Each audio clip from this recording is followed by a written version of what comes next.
오늘은 역대하 29장 20절부터 마지막 절까지 하겠습니다. 히스기야 왕이 이제 일찍이 일어나 성읍의 귀인들을 모아 여호와의 전에 올라가서, 이제 히스기야 왕이 무엇을 합니까? 히스기야 왕이 자기의 부친 아하스의 범죄 때문에 유다가 엄청난 고통을 당했습니다. 그리고 그 고통을 해소하기 위해서 이 성읍의 귀인들, 그러니까 성읍에 있는 높은 자들을 불러 모아서 여호와의 전에 올라가서 이제 예배를 드렸다. 수송아지 7마리와 숫양 7마리와 어린 양 7마리와 수염소 7마리를 끌어다가 여기서거든요. 그런데 이제 여기서 보면 속죄 제물은 4종류의 짐승이 각각 7마리씩 했습니다. 7마리씩 했는데, 수염소는 속죄 제물이고, 나머지는 번제 제물이에요. 번제와 속죄 제물로 구별된다 그러면 수염소가 속죄 제물이고 나머지 번제 제물인데, 보통 이제 율법에 의하면은 이 속죄 제물 같은 경우는 각각 2마리씩 이렇게 잡게 되는데, 여기서는 7마리씩 이렇게 잡게 되잖아요. 7마리씩. 그렇게 한 7마리씩 잡게 된 이유는 아주 오랜만에 드려지는 예배이고, 그 오랜만에 드려진 예배에 그 7이라는 숫자 어떻습니까? 완전한 숫자죠. 완벽한 숫자. 완전하게 하나님 앞에 우리를 드린다라는 제목으로 7마리씩 이렇게 드리게 된 것입니다. 그래서 나머지는 번제, 수염소는 속죄 제물로 드렸다. 22절에 이에 수소를 잡음에 제사장들이 그 피를 받아 제단에 뿌리고, 숫양들을 잡음에 그 피를 제단에 뿌리고, 어린 양들을 잡음에 그 피를 제단에 뿌리고, 이제 이게 번제 제물이거든요. 번제 제물. 그 다음에 23절 이에 속죄 제물로 드릴 수염소들을 왕과 회중 앞에 끌어오매 그들이 그 위에 안수하고. 그러니까 22절과 23절 또 일반 제사법과 약간 달라요. 일반 제사법과 약간 다른 게 뭐냐면, 일반 제사법은 뭐라 그럴까요? 그 제물에다가 이렇게 안수하거든요. 제물에다가 안수하는 것은 무슨 뜻이냐면, 제사를 드리는 사람들의 모든 죄가 이 제물에다가 이렇게 전가가 되게끔 이렇게 안수를 해준단 말이에요. 전가가 되게끔 안수를 해주는데, 그러면은 이 안수를 한 다음에 무엇을 해야 되냐? 그때 동물을 죽여야 되거든요. 그 동물을 죽일 때 제사장이 동물을 죽이는 게 아니라 제물을 바치는 사람이 동물을 죽이는 거예요. 원래. 그래야 제물을 바친 사람이 자기 죄 때문에 죄 없는 짐승이 죽는 것에 대한 양심의 가책을 아주 심하게 느낄 거 아니에요. 그 순간에. 그러니까 여기서 보면은요, 수양이나 수염소 이런 애들은 보면 하얀색이거든요. 그러니까 하얀색에다가 목에 이제 동맥에 목을 따기 때문에 피가 이제 낭자하게 솟아나잖아요. 그 과정들을 전부 죄 있는 제사를 드리는 사람이 하는 것이지 제사장이 하는 게 아니에요. 제사장은 그 피를 제단에다가 뿌리는 일을 하게 되는 것이지, 그 모든 일들은 제물을 바친 예배자가 하게 되어 있는데, 여기서 보면은 모두가 제사장이 그 동물을 죽이더라 이 말이죠. 제사장이 동물을 죽인다 그러면은 방금 말했던 그 첫 번째는 뭐냐면, 제물을 드린 사람의 심각한 양심의 가책을 느낄 수가 없고, 두 번째는 제사장이 너무 고단해요. 이 짐승을 죽이는 게 이게 보통 일입니까? 한두 마리도 아니고 엄청난 큰 제사를 드릴 때는 그 짐승 하나 죽이는 게 얼마나 고단한 일입니까? 그래서 그걸 제사를 드리는 사람이 이렇게 제물의 목을 이렇게 따서 죽게 하는데, 이때 이제 제사장이 그걸 합니다. 그렇게 했던 이유는 아마도 이 제사가 어떤 특정한 사람들에 의해서 되는 게 아니라 전 국민의 제사기 때문에 제사장들이 직접 제물을 죽이지 않았을까라는 것이죠. 어떤 특정한 사람이 드렸다기보다는 전 국민이 드렸던 것이기 때문에 그 제물을 그렇게 제사장이 죽였다. 그래서 24절에 제사장들이 잡아 그 피를 속죄제로 삼아 제단에 들여온 온 이스라엘 위하여 속죄하니 이는 왕이 명령하여 온 이스라엘 위하여 번제와 속죄를 드리게 하였습니다. 여기서 보니까 왕이 명령하여 누구를 위하여? 온 이스라엘 위하여. 온 이스라엘. 그래서 온 이스라엘 위하여 번제와 속죄를 드리게 하였다. 24절에 본다 그러면은 이때는요, 24절 때는 히스기야 때는 이미 북이스라엘이 아수르에게 멸망을 당해버려요. 지금 이때는 북이스라엘이 없는 상태예요. 이미 아수르에게 멸망을 당한 상태입니다. 근데 여기서 히스기야는 이스라엘이 여전히 있는 것처럼, 아수르가 이스라엘 점령하지 않는 것처럼 온 이스라엘을 대상으로 자기 민족의 제사를 드린 거죠. 자기 민족. 아수르가 점령을 했는데 여전히 아수르가 점령했다는 것을 인정하지 않고 온 이스라엘을 위하여 남유다가 제사를 드리더라.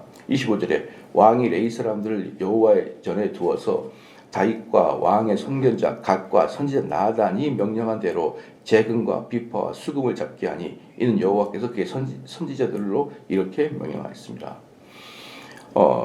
여기서 보면요. 찬양대를 만든 걸 사건을 이야기하고 있거든요. 지금 25절에 찬양대를 만드는 사건을 이야기하고 있습니다. 왕이 레위 사람들을 여호와의 전에 두어서. 근데 이 역대하에만 유일하게 나오는 게 뭐냐면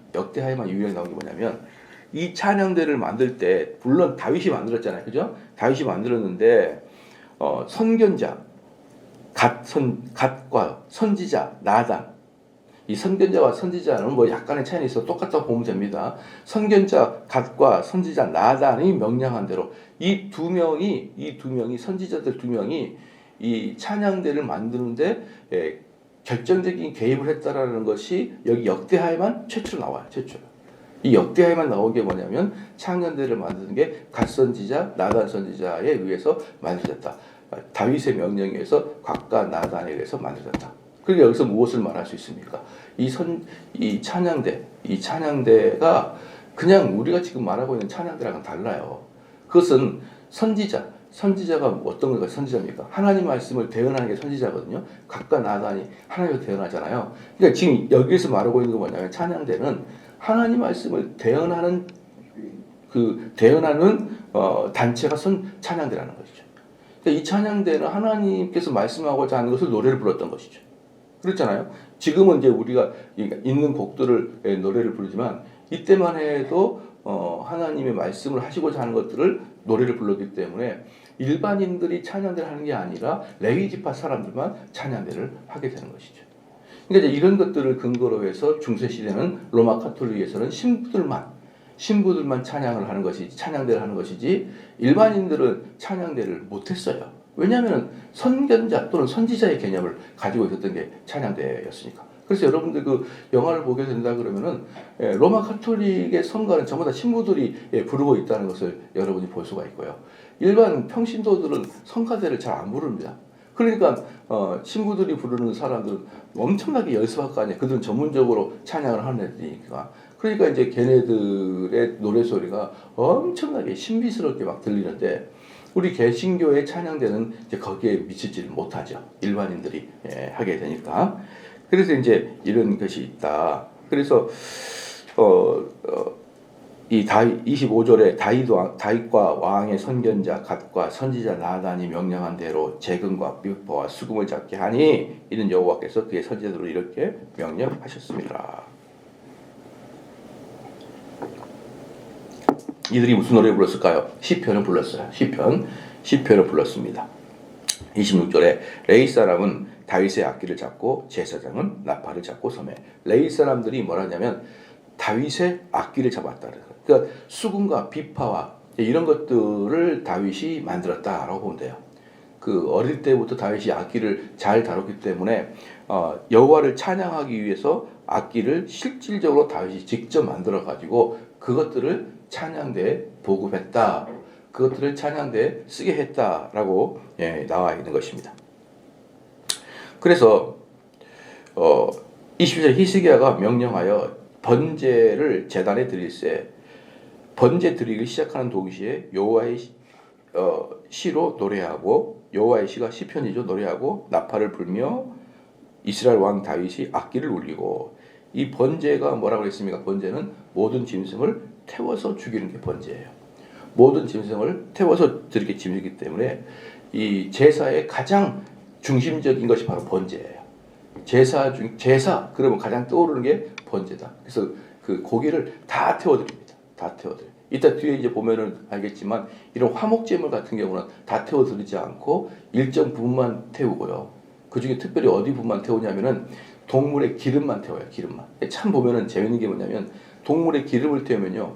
첫 번째 냄새가 엄청나게 고소하죠. 그래서 동물을 태울 때 여기 껍질째 태우면 안 됩니다. 껍질 태우면 안 되고 껍질은 피역이기 때문에 냄새가 아주 역하게 나고 누린내가 나거든요. 그러니까 태우지 않고 동물의 기름을 태우는데 그 기름이 향기가 아주 좋아요. 그리고 하늘로 이제 올라가서 그 기름을 여호와께서 맡으신다. 이제 그런 뜻이거든요. 그 대신에 살코기 같은 경우는 가슴살하고 오른쪽 허벅지살 이 살은 제사장한테 그대로 드려요. 제사장한테. 그래서요. 여러분 제사를 드리면 번제를 제하고는 이 번제를 제하고는 모든 제사에서 여호와를 섬기는 제사장에 드리는 물건을 따로 정해놔요. 따로 정해놓고 그 제사를 드릴 때마다 제사장들은 가족들이 먹을 수 있는 이런 그 고기들을 이렇게 제물을 통해서 얻죠. 이게 이제 그 구약의 레위 지파 사람들 또는 제사장들이 먹고 사는 방식이에요. 그래서 하나님께 제사 드릴 때마다 일정 부분을 제사장한테 드리고 그리고 나머지 부분은 같이 제사에 참석한 사람들끼리 나눠 먹는 그게 화목제물의 특징이거든요. 그러면 기름을 태우면은 냄새는 좋은데 인간이 먹기에 불편한 것은 다 태워서 하나님께 드리는 거예요. 참 합리적이지 않아요? 만약에 하나님께서 나는 살코기를 좋아하니까 살코기를 태우고 기름을 먹어야 되잖아요. 있는 사람끼리. 근데 하나님은 당신이 기름을 냄새를 맡을 테니까 너희들은 살코기를 나눠 먹어라. 이렇게 하는 게 화목제물이에요. 그러나 번제는 어때요? 다 태워버려요. 여호와 하나님을 섬기는 제사장도 안 주고 다 태워서 하나님께 드리기 때문에 이 번제라는 것이 제사 중에는 가장 중심적인 제사다라는 것이죠. 그 다음에 28절에 온 회중이 경배하며 노래하는 자들은 노래하고 나팔 부는 자는 나팔을 불어 번제를 마치기까지 하라. 노래하는 자는 누굽니까? 레위 지파 사람 노래하죠. 레위 사람 노래. 나팔 부는 자는 누구예요? 제사장들이 나팔 불어요. 제사장들이 나팔 불고 노래는 하더라. 29절에 제사 드리기를 마침에 왕과 그와 함께하는 자들이 다 엎드려 경배. 이 엎드려 경배하는 게 뭐냐면은 그 제사를 다 마치는 때까지 사람들의 마음은 낮아져서 이 엎드린다는 건 단지 몸만 엎드리는 게 아니라 그 마음이 낮아져서 하나님을 경배하더라라는 것이죠. 하나님을 경배하더라. 히스기야 왕이 귀인과 더불어 레위 사람들을 명령하여 다윗과 선견자 아삽의 시로 여호와를 찬양하게 하며 보십시오. 여기서 보면 히스기야 왕이 귀인들과 더불어 레위 사람들을 명령하여 누구죠? 다윗의 시, 또 선견자 아삽의 시로 여호와를 찬송하며 그들이 즐거움으로 찬송하고 몸을 굽혀 예배하리라. 그러니까 지금 시편에 다윗의 시편도 있고 아삽의 시편도 있잖아요. 즉 그런 찬양들을 부르면서 이 예배를 드린다. 그러니까 우리도 보면은 이런 시편 찬송을 부른다는 게 얼마나 위대한 겁니까? 얼마나 위대한 거예요. 그러니까 2000년 전이 아니라 우리부터 지금까지 4000년 전 다윗의 시대 때부터 불러왔던 그 노래들을 우리가 부르고 있단 말이죠. 시편 찬송할 때. 다윗의 시와 아삽의 시가 다윗 시대 때부터 이루어졌으니까 지금부터 한 4000년 전에 그런 노래들을 우리가 지금도 부르고 있다. 정말 감격스럽지 아니할 수가 없어요. 그래서 31절에 이에 히스기야가 말하여 이르되 너희가 이제 스스로 몸을 깨끗하게 하여 여호와께 드렸으니 마땅히 나와 제물과 감사 제물을 여호와의 전으로 가져오라 하니 여기서 이제 제물은 보통 약간 번제물을 말하는 것이고 감사제는 뭐가 포함되어 있어요? 화목제가 포함되어 있잖아요. 그러니까 하나님께 제사를 전체를 다 드리는 제사, 그 다음에 화목제물. 이게 이제 현대로 말한다 그러면 뭐랑 비슷하냐 그러면요. 11시 예배가 그 번제예요. 11시 예배가. 11시 예배가 번제고, 그 다음에 점심 식사가 화목제라고 보면 되는 거예요. 점심 식사. 굳이 나눈다 그러면 그런 개념이란 말이죠. 11시 예배는 온전히 하나님께 내 온몸을 불태우는 것이고 그 다음에 점심을 먹으면서 예배를 드리는 모든 사람들이 모여가지고 즐거이 노래를 부르며 식사하며 교제하는 것이죠. 물론 좀 다르죠. 왜 다르냐 그러면 이때 나는 번제를 먼저 드리고 번제를 드린 다음에 다시 화목제를 또 드려요. 불을 태워서. 근데 우리는 점심 먹을 때 또 예배를 드리는 건 아니잖아요. 그런 건 다르지만 정신 상태는 11시 예배는 그냥 온전히 하나님께 드린 것이고 점심은 예배를 드린 사람끼리 모여서 교제를 하면서 식사를 나눈다. 그런 제목, 그런 의미에서 본다 그러면 화목제의 성격이 강하다 할 수가 있어요. 그래서 저희가 계속적으로 강조하는 것은 꼭 점심을 같이 먹고 집에 돌아가라. 먹고 돌아가면서 성도들까지의 교제를 하라라는 것이죠. 성도들까지 교제를 하라. 그래서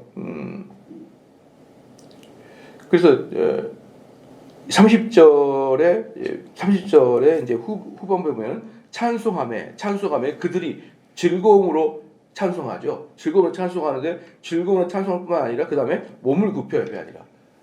즐거움과 경외심이 같이 곁들여 있는 예배인 거예요. 즐거움과 경외심이 같이 붙들어 있는 거.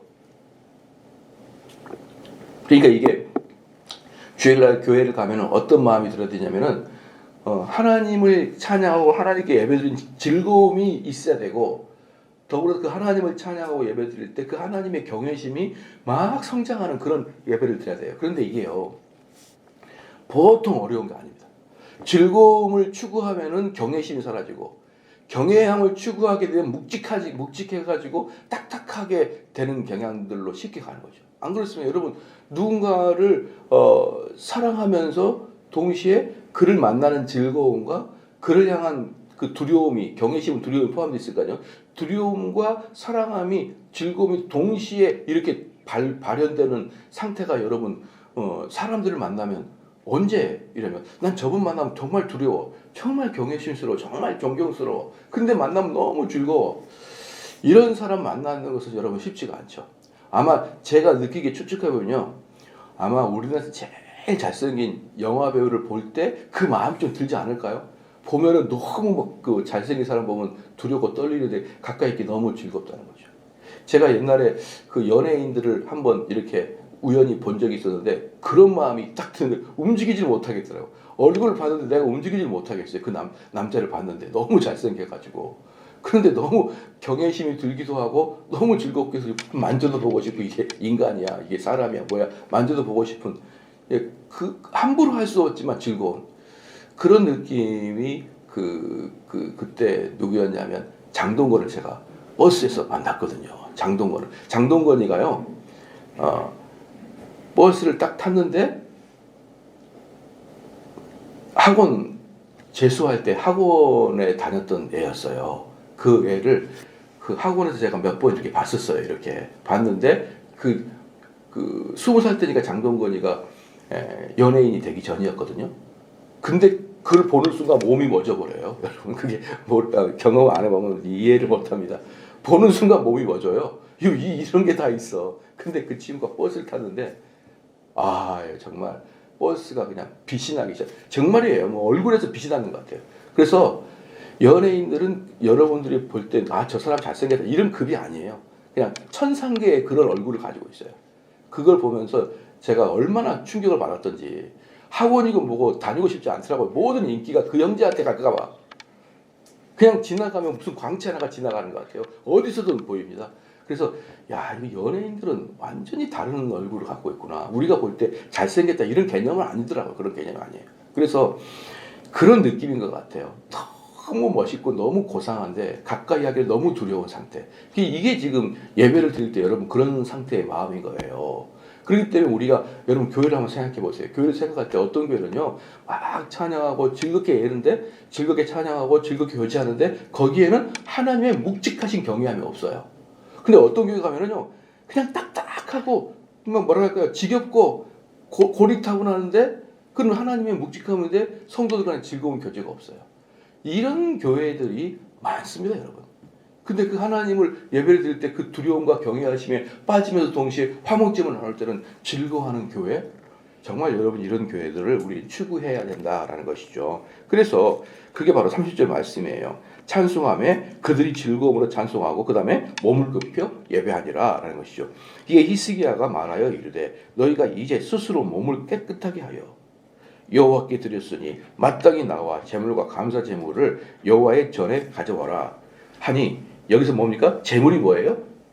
제물은 여기서 이제 번제를 말하는 거예요. 번제. 그 다음에 감사제가 뭡니까? 감사제는 거기 뭐가 포함되어 있는 거예요? 화목제가 포함되어 있는 거예요. 이 감사제는 서로 먹고 나누는 화목제물이 말이죠. 회중이 제물과 감사제물을 가져오되 무릇 마음이 원하는 자는 한 번 또한 번제물도 가져오니 회중이 가져온 번제물의 수요는 수소가 70마리요. 회중이 수소 70마리. 말이 수소지 여러분 송아지 소 봐봐요. 얼마나 큰지. 그 소를 죽인다는 것은 보통 어려운 일이 아니죠. 수소 70마리, 숫양이 100마리요. 어린 양이 200마리니 이는 다 여호와께 번제물로 드리는 것이다. 그랬거든요. 번제 드리는 것이다. 또 구별해 드린 소가 600마리요. 양이 3000마리라. 참 엄청나요. 그러니까 아마 번제물로보다는 화목제물로 드리는 게 훨씬 많겠죠. 왜? 모든 사람들이 같이 그걸로 식사를 해야 되니까 훨씬 많습니다. 그 34절에 그런데 제선이 부족하여 그 모든 번제 짐승들의 가죽을 능히 벗기지 못하는 고로 아까도 말했지만 원래 제사를 드릴 때는 제사를 드리는 그 예배를 드리는 사람이 제물을 죽이는 것이지 제사장이 죽이진 않아요. 근데 여기서는 이 모든 것을 엄청나게 많잖아요. 이걸 제사장이 다 죽이니까 도무지 이 제사장들의 손이 부족해가지고 다 죽이지는 못하는 거예요. 그런데 34절에 그런데 제사장이 부족하여 그 모든 번제 짐승들의 가죽을 능히 벗기지 못하는 고로 그의 형제 레위 사람들이 그 일을 마치기까지 돕고 다른 제사장들이 성결하게 하기까지 기다렸으니 그러니까 여기서 제사장들과 레위 사람들이 손을 합쳐가지고 제물을 드렸는데 여기서 재밌는 게 뭐냐 그러면요. 레위 사람이 돕거든요. 34절 중간에 레위 사람들이 그 일을 마치기까지 돕고 다른 제사장들이 성결하기까지 여전히 제사장이 있었는데 아직 성결하게 회개하지 못한 제사장들이 있었던 것이죠. 그들이 성결하고 제사장을 역할을 할 수 있을 때 그 일을 할 수 있을 때까지 레위 사람들이 그 일을 돕더라. 다른 제사장들이 성결하기까지 기다렸으니 이는 레위 사람들이 성결하게 함이 제사장들보다 성심이 있었습니다. 왜 이런 일이 발생했냐면요. 레위 사람들이 훨씬 많이 회개를 하고 돌아선 거예요. 제사장보다 레위 사람들이 훨씬 많이 성실하게 섬기게 된 이유는 훨씬 많은 사람이 회개하고 성결하게 된 거죠. 왜 이런 일이 발생했냐면요. 왜 이런 일이 발생하냐면 이 제사장들의 역할은 지금으로 말한다 그러면은 법원의 판사와 같고 레위 사람들은 공무원과 같다 그랬잖아요. 법원 공무원과 같다 그랬잖아요. 그 일을 얘기합니다. 그러면은 여러분 정권이 바뀌었을 때 누가 타격이 심할까요? 재판장인 지금처럼 상권 분립의 시대가 아니라 그 당시로 간다 그러면 재판사들이 그 목숨이 더 쉽게 왔다 갔다 할까요? 아니면 레위 사람 같은 공무원이 쉽게 목숨이 왔다 갔다 할까요? 당연히 재판장이죠. 당연히 재판장이죠. 공무원들은 웬만하면 정치의 어떤 흐름에 따라 사상에 변현되는 그 대통령이 될 때마다 공무원들은 바뀌질 않아요.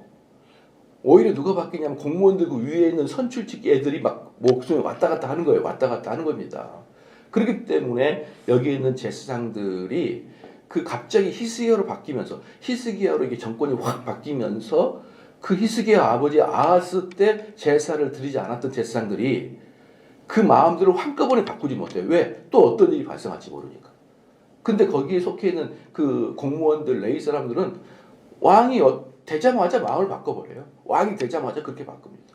그러니까 재밌는 게 뭐냐 그러면은 경찰들 같은 사람들이나 검찰들 가만히 보면은요. 정권이 누구에 따라서 그 사람의 입맛에 맞게 수사를 하잖아요. 지금도. 한번 잘 생각해 보십시오. 그 사람의 입맛에 맞게 수사하는 수사가 있는데 그 경찰이나 검찰 안에서도요, 지금 대통령이나 지금 정권을 잡은 사람들과 사상이 다른 사람이 많아요. 많거든요, 개인적으로 물어보면. 근데 실질적으로 조직을 위해서 일할 때에는 자기 사상을 가지고 일하는 게 아니에요, 공무원들은. 그냥 정권을 가진 사람들의 편의에 따라서. 그게 또 맞긴 해요. 왜냐 그러면요, 대통령들이 정권을 잡고 그 정권을 유지하기 위해서는 그 권력을 항상 행사하는데 그게 바로 뭡니까? 권력을 행사하는 게 뭐예요? 대통령, 경찰에게 검찰, 또 그다음에 세무공무원, 또 경찰, 이런 애들이 대통령이 권력을 유지하는. 그 군대는 권력을 유지하는데 아무 필요가 없습니다. 군대는 전쟁 때만 필요한 거고요. 현장에서 대통령이 권력을 장악할 때는 검찰, 경찰, 그다음에 세무공무원, 이 세 개가 결국은 대통령의 손발이거든요. 그렇기 때문에 여러분들 이 검찰과 경찰 이런 애들이 막 같이 중립적으로 하라, 이거 너무 이상적인 요구예요.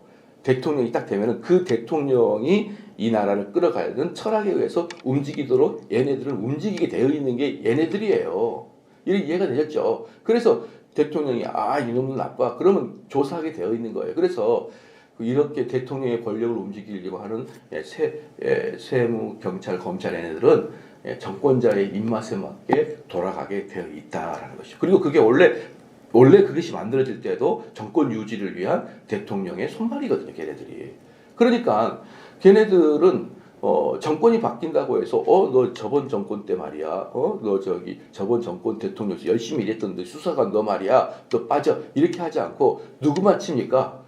검찰총장이나 법무부 장관이나 이게 높은 사람만 딱 목을 치지, 그 밑에 있는 실제적인 검찰 공무원들은 목을 치지 않잖아요. 똑같아요. 여기서도 제사장들은 정권이 바뀐다고 함부로 못 바꿔요, 자기 마음을.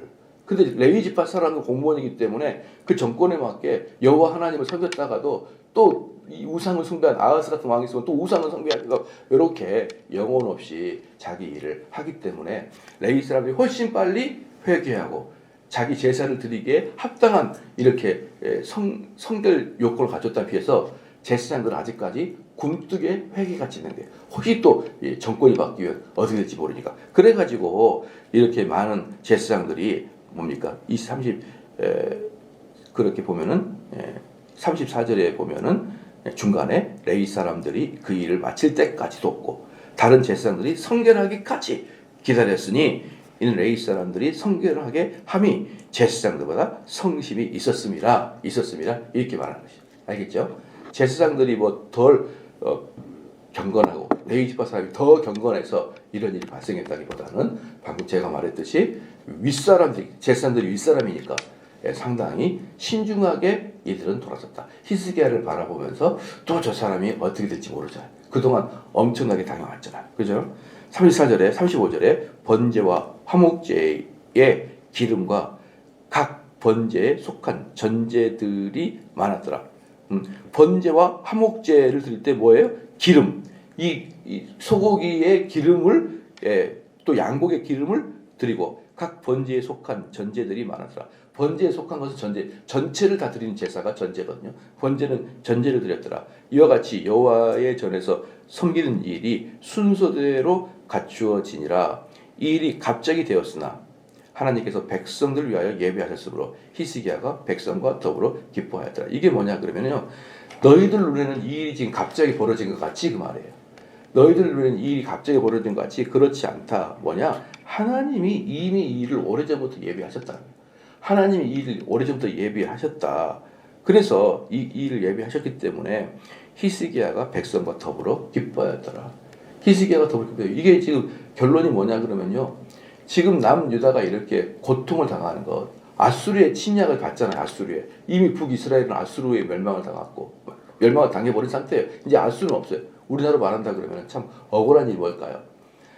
이제 만약에 위에 살고 있는 김정은이가 만약에 암살을 당하거나 어떤 뭐 쿠데타를 당해가지고 힘을 잃었을 때 그 우리 마음 속에는 와, 이러다가 남북 통일되는 게 아니냐, 이렇게 즐거움이 있는데 갑자기 중국이 다 먹어버렸어요. 예를 들어서 다 중국이 먹어버렸어요. 어제까지 우리 한민족이요, 우리의 서울은 통일 그러고 있는데 갑자기 이 중국 애들이 전부 다 먹어버린 거거든요. 얼마나 이게 황당할까요? 황당하죠. 우리 백성이 똑같아요. 북이스라엘이 우리 민족이 생각했는데 아수르란 대국이 먹어버렸어요. 그러니까 이 황당함이 말할 수 없는 거죠. 그렇기 때문에 여기서 지금 히스기야가 뭐냐면 이렇게 북이스라엘이 완전히 멸망해버리고 그리고 그 아수르가 그 중국이 여전히 38선을 위해서 이제 우리를 침략하려고 노려보고 있느니 이것은 무엇이냐? 우리가 여호와에게 득죄하기 때문에 이런 일이 발생한다라고 지금 생각하는 거거든요. 그러니까 여기서 모여서 번제를 드리고 화목제를 드리면서 하나님께서 우리가 예배가 망쳐졌기 때문에 하나님이 이런 벌을 줬는데 이제 예배가 회복되니까 하나님께서 이 벌을 우리로부터 막아주시겠다 이 확신이 드니까 히스기야 마음에 뭐가 생기는 거예요? 기쁨이 생기기 시작하는 거라고요. 기쁨이.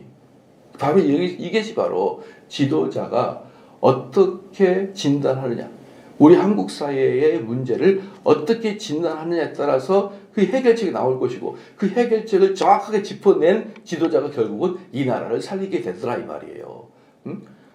해결책이 없는 이상하게 다른 데서 몽둥이 힘찌르면 어떻게 될까요? 그러면은 문제가 해결이 안 되는 거예요. 문제가 해결이 안 되고 이 나라의 가장 큰 문제가 무엇인지를 결정적으로 여러분 알아야 되는 것입니다.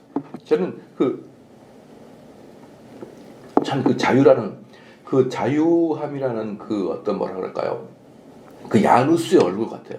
자유함은요 야누스의 얼굴 같아요. 그래서 선진국들 가게 되면 자유가 있잖아요. 그 자유가 무엇으로 점점 가냐 그러면은 죄를 짓는 자유를 허락해 달라고 요구를 하는데 결국 가게 돼 있어요. 결국. 참 그게 저는 이게 맞을까? 그래서 결국 그 자유는 뭐냐 그러면요. 자유는 결국은 내가 동성애를 허락해 달라. 여기까지 갑니다. 그래서 선진국 가게 되면은 뭐가 생기냐면 심지어 미성년자들이 자기가 트랜스젠더를 하고 싶다고 요구하면은 미성년자도 트랜스젠더를 해주는 나라가 영국이나 미국 각 주별로 다르잖아요. 영국도 허용이 되고 미국도 주별로 허용이 되기 시작합니다. 이게 저는 이게 그리고 제일 이 개혁교회 중에 핵심 나라가 어디였냐면 네덜란드였거든요. 네덜란드. 그 네덜란드가 영국의 청교도들이 메리 여왕의 박해를 받아가지고 네덜란드로 많이 피했어요. 그리고 여러분들이 생각하는 메이플라워를 타고 영국에서 미국으로 건너온 사람들이 영국에서 온 것 같지만 사실은 영국에서 네덜란드로 왔다가 그리고 네덜란드에서 미국으로 온 거예요. 그러니까 이 종교개혁 이후에 청교도 시대 때 개혁교회의 산 중심지라 그런다 그러면은 네덜란드예요. 그 네덜란드의 목표가 뭐냐면 종교로부터 자유예요. 아니 종교로부터 자유야 종교의 자유예요. 종교의 자유. 그래서 내가 어떤 종교를 믿든지 국가는 관여하지 말라는 거죠. 그래서 그때 만들어진 대학이 자유대학이에요. 자유대학. 그래서 우리가 어떤 종교를 가지든지 너희들은 국가는 우리에게 이래라 저래라 그렇게 하지 마라. 우리나라도 그렇잖아요. 만약에 내가 신천지를 가지든지 내가 이상한 우상을 가지든지 국가가 상관하지 않잖아요. 그것처럼 최초로 그랬던 나라가 네덜란드예요. 그 네덜란드는요 처음부터 자유가 가장 활발하게 일어났던 게 네덜란드거든요. 그리고 현대에 들어와서 전 세계에서 가장 먼저 동성애 자유를 허락한 나라가 네덜란드예요. 재미쳤나요? 처음에 시작할 때는 종교의 자유였었는데 이 자유가 점점 뭘로 바뀌기 시작합니까? 죄를 짓는데도 왜 죄를 짓는데 자유롭게 하지 못하냐라고 흘러가게 돼 있어요. 그래서요 참 이런 말을 누군가 했었어요. 자유민주주의란 일반 시민들의 시민의식이 성숙하지 않는 곳의 자유민주주의는 재앙이다. 재앙이다 그랬어요.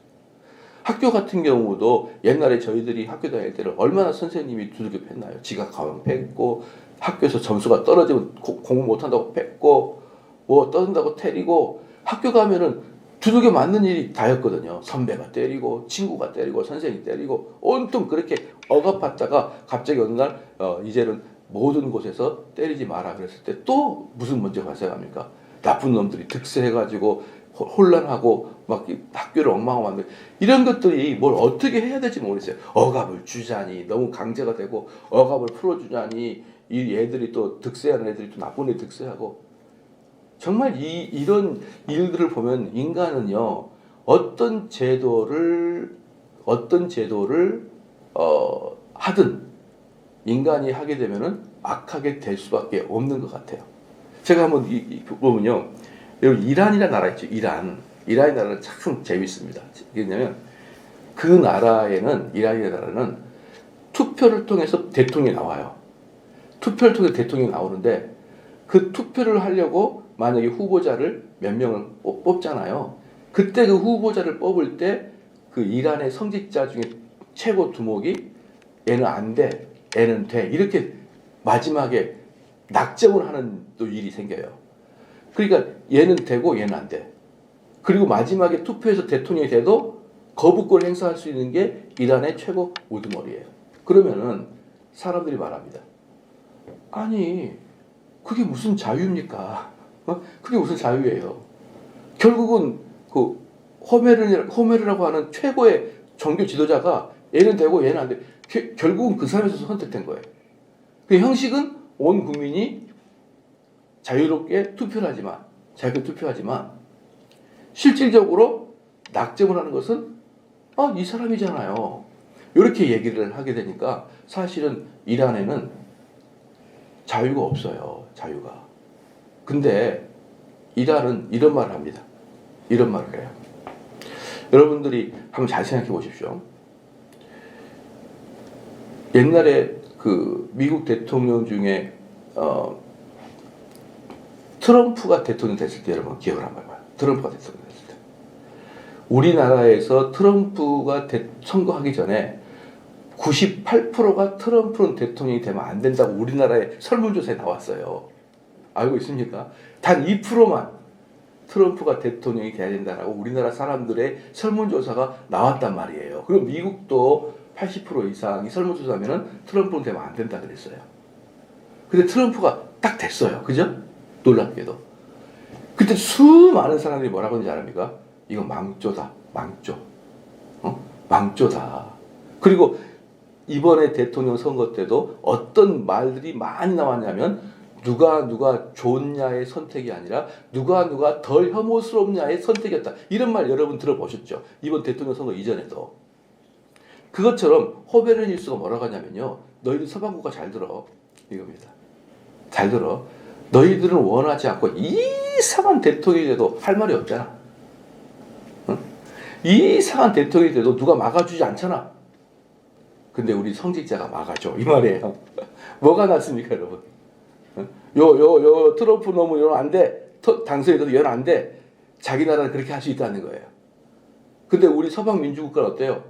요 상한 사안에 나와도 투표만 되면 어떻습니까? 합격. 근데 이란은 호베르니스라는 그 종교계의 최고 지도자가 그들 나라의 말로는 코란을 열심히 연구하는 신학자들이 얘는 안 돼. 얘는 돼. 마지막 낙점을 그들이 찍어요. 그럼 여러분 이란이 낫습니까? 대한민국이 낫습니까? 그래서 우리가 언뜻 보면은요. 야, 이란 애들 저거 말이야. 이란 애들 저거 완전히 저거 겉으로만 투표하는 것이지 결정적인 것은 종교 나라야. 종교적이야. 그 종교적 지도자가 낙점하면 끝이야. 이란 애들 말합니다. 그러니까 마지막에 낙점해 준 사람이 있으니까 도덕적으로 능력적으로 또는 종교적으로 정당한 사람만을 우리는 결국 대통령 삼을 수 있어. 저는 그 말을 듣고 놀랍게도 설득이 되던데요. 설득이. 야, 이란이라는 나라도 괜찮네. 이란이라는 나라가 대통령 뽑을 때는 상당히 괜찮네. 그렇게 해서 뽑히면 정말 그들 나라의 입장에서는 상당히 경건한 자가 대통령이 되겠네. 근데 또 옆으로 본다 그러면 큰 종교 국가의 독재네. 종교 국가의 독재네. 근데 건강한 자가 대통령이 여러분 독재가 나왔나요? 자유민주주의 잖아요. 헷갈리는 거예요. 자유민주주의는요. 아무리 악한 사람일지라도 그 정당을 지지하는 사람이 찍어버릴 끝이에요. 끝입니다, 여러분. 그래서 요즘에는 제 마음속에 과연 이 자유민주주의가 진짜 하나님이 원하시는 건가? 자꾸 헷갈리는 거예요. 인기를 얻어버리면은 그 사람이 어떤 사람이든 상관없이 최고 지도자가 될 수 있는 게 자유민주주의잖아요. 그러나 독재 국가에서는 어때요? 최고 왕이 독재하지만 그 왕이 보기에 능력 있고 바른 사람을 꽂아 넣을 수 있기 때문에 또 거기도 효과가 있는 것 같고. 그래서 참 이게 요즘에는 약간 헷갈립니다. 그래서 그런 것 같아요. 만약에 예를 들어서 사회가 평격하게 어지럽다든지 시민들의 시민의식이 약한 곳에서는 때로는 독재도 괜찮지 않을까 그런 생각이 들어요. 때로는 시민의식이 강하지 않는 나라에서는 이 자유민주주의가 혹시 재앙이 되지 않을까 그런 생각도 가끔 해봅니다. 그래서 이 오늘 말씀을 통해서 이렇게 본다 그러면요, 이들은 결국은 종교의 자유를 다시 획득해요. 근데 또 머지않아 어때요? 그 자유함이 또 반경으로 또 나타납니다. 그러니까 이런 것들을 자꾸 성경에서 반복해서 보니까요, 요즘에는 뭐가 답인지를 잘 모르겠더라 이 말이죠. 기도하시겠습니다.